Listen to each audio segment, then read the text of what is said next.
దేశంలో సైబర్ నేరగాళ్లు రోజుకో రూపంలో ప్రజల్ని మోసం చేస్తూ వారి దగ్గర ఉన్న డబ్బులను అయితే ఖాళీ చేస్తున్నారు.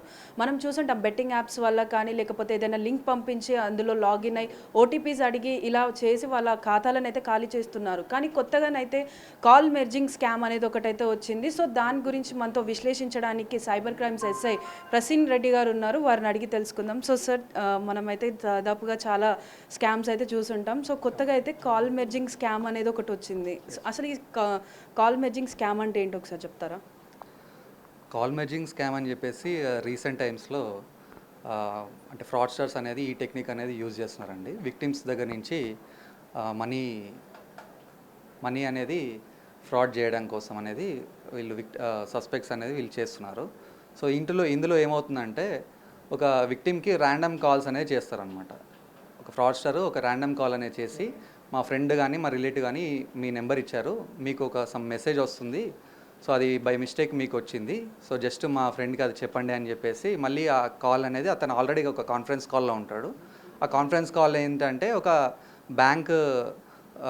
బ్యాంక్ నుంచి వచ్చే ఒక కాల్లో ఉంటారన్నమాట. సో ఓటీపీ వెరిఫికేషన్ కోసము బ్యాంక్ వాళ్ళకి వీళ్ళే ఫస్ట్ కాల్ చేసి తర్వాత వీళ్ళు విక్టిమ్కి కాల్ చేస్తారన్నమాట. విక్టిమ్కి కాల్ చేసి కాన్ఫరెన్స్లో పెట్టి కాన్ఫరెన్స్లో మళ్ళీ బోత్ కాల్స్ మెర్జ్ చేసి ఎప్పుడైతే విక్టిమ్ని ట్రిక్ చేసి వీళ్ళు విక్టిమ్ దగ్గర నుంచి ఆ ఓటీపీ అనేది విక్టిమే చెప్పేలాగా చేసి వాళ్ళు ఆ ఓటీపీని తనకు తెలియకుండానే స్టీల్ చేస్తారన్నమాట. స్టీల్ చేసి వన్స్ ఆ విక్టిమ్ ఆ ఓటీపీ అనేది రివీల్ చేయగానే అతని బ్యాంక్ అకౌంట్లో ఉన్న అమౌంట్ అనేది విత్డ్రా అయిపోతుంది. అతనికి ఉన్న ఏదైతే బ్యాంక్ సంబంధించిన నెంబర్ కూడా ఉంటుందో, ఏదైతే ఎస్ఎంఎస్ అలర్ట్ నెంబర్ ఉంటుందో దాన్ని కూడా చేంజ్ చేసే అవకాశం అనేది ఉందన్నమాట. సో దీనివల్ల విక్టిమ్కి మొబైల్ బ్యాంకింగ్ యాక్సెస్ అనేది వెళ్ళిపోయి అది ఫ్రాడ్స్టర్ చేతికి వచ్చిన తర్వాత అతను దాన్ని యూజ్ చేసుకొని అతని బ్యాంక్ అకౌంట్ మొత్తం ఖాళీ చేస్తాడు. సో ఈ టైప్ ఆఫ్ ఫ్రాడ్ అనేది ఇప్పుడే స్టార్ట్ అయింది. సో దీనిపైన ఎన్పిసిఐ వాళ్ళు కూడా గైడ్లైన్స్ అనేది ఇష్యూ చేశారు. సో అంటే ఇప్పుడు కొత్తగా వింటుంది అయితే కాల్ మెర్జింగ్ స్కామ్. సో ఇంతకు ముందు కూడా చాలా స్కామ్స్ ఉంటాయి కదా. సో మీకు ఎక్కువ శాతం వరకు వచ్చిన కంప్లైంట్స్ ఏ స్కామ్కి గురైన వాళ్ళు ఎక్కువ కంప్లైంట్స్ ఇచ్చారు? అంటే ఇప్పటివరకు అయితే కాల్ మెర్జింగ్ అనేవి కంప్లైంట్స్ అయితే మనకి రాలేదండి. కాకపోతే మన దగ్గర రెగ్యులర్గా వచ్చే కంప్లైంట్స్ ఏంటంటే మోస్ట్లీ అబౌట్ ఇన్వెస్ట్మెంట్ ఫ్రాడ్స్ అండి.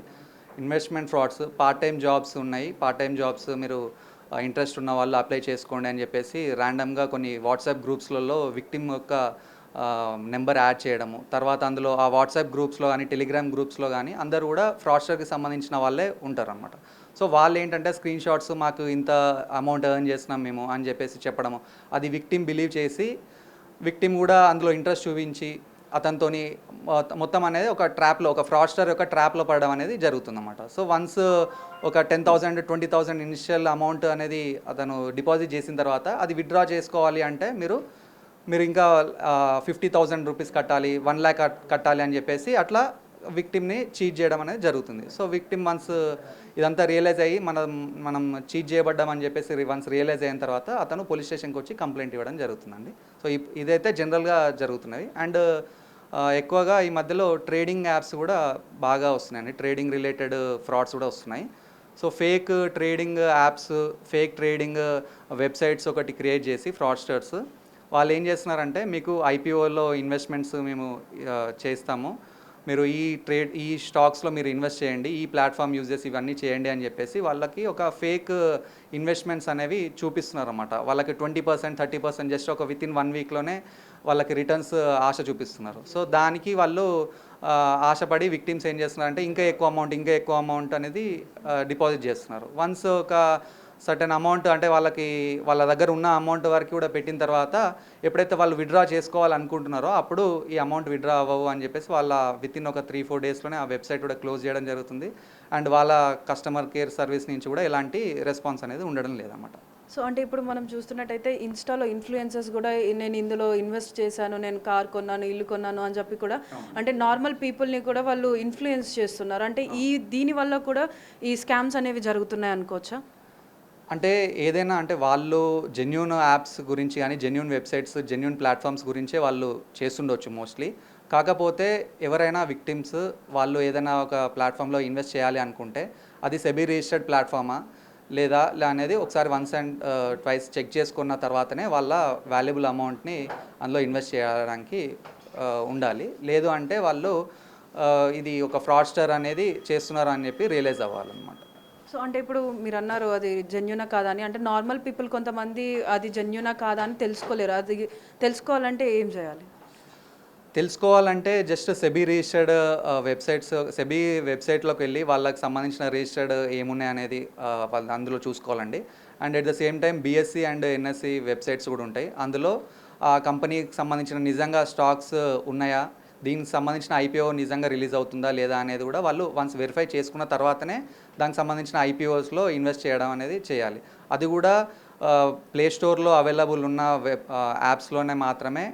అంటే మనం చూస్తుంటాం అప్ స్టాక్స్ కానీ, గ్రో కానీ, జీరోదా ఇలాంటి కొన్ని జెన్యూన్ యాప్స్ ఉన్నాయి. సో అవన్నీ కూడా సెబీ రెగ్యులరైజ్ చేస్తుంది, సెబీ మానిటర్ చేస్తుంది అన్నమాట. సో అలాంటి యాప్స్లో, జెన్యూన్ యాప్స్లో చేస్తే సేఫ్ ఉంటుంది. లేదు అంటే ఫేక్ వెబ్సైట్స్లో కానీ, ఫేక్ అప్లికేషన్స్లో కానీ చేయడం. అంటే ఏపీకే ఫైల్స్ వాళ్ళు ఏం చేస్తారంటే టెలిగ్రామ్ గ్రూప్స్లలో ఏపీకే ఫైల్స్ పెట్టేసి ఆ ఏపీకే ఫైల్స్ని వీళ్ళు ఇన్స్టాల్ చేయమని చెప్పి చెప్తారు. సో ఎప్పుడు కూడా అలాంటి ఏపీకే ఫైల్స్ ఎలాంటి గ్రూప్స్ నుంచి కూడా డౌన్లోడ్ అనేది చేయొద్దు మన మొబైల్లో. అండ్ ఆ యాప్స్ త్రూ మనం ఎలాంటి ఇన్వెస్ట్మెంట్స్ అనేది చేయకుండా ఉంటే జాగ్రత్తగా ఉన్నట్టు ఉంటుంది. సో అంటే ఇలాంటి ఫ్రాడ్స్కి గురైన వాళ్ళని ఏ విధంగా శిక్షిస్తున్నారు? అంటే వాళ్ళని పట్టుకోవడం జరుగుతుందండి.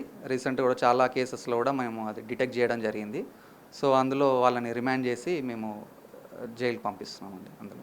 సో అంటే ఇప్పటి వరకు దాదాపుగా ఎంత అమౌంట్ని అయితే రికవర్ చేయగలిగారు ఈ ఫ్రాడ్ చేసిన వాళ్ళ దగ్గర నుంచి? అంటే సైబర్ క్రైమ్లో వచ్చేసి రికవరీ రేట్ అనేది తక్కువ ఉంటుందండి. అంటే కేస్ స్పెసిఫిక్గా ఉంటుంది. సో అది మనము ఒక్కొక్క కేసెస్లో ఎట్లా ఉంటుందంటే సమ్ కేసెస్లో 1 lakh అమౌంట్ పోతే 1 lakhకి 1 lakh అమౌంట్ రీఫండ్ అయిన కేసెస్ కూడా ఉన్నాయి.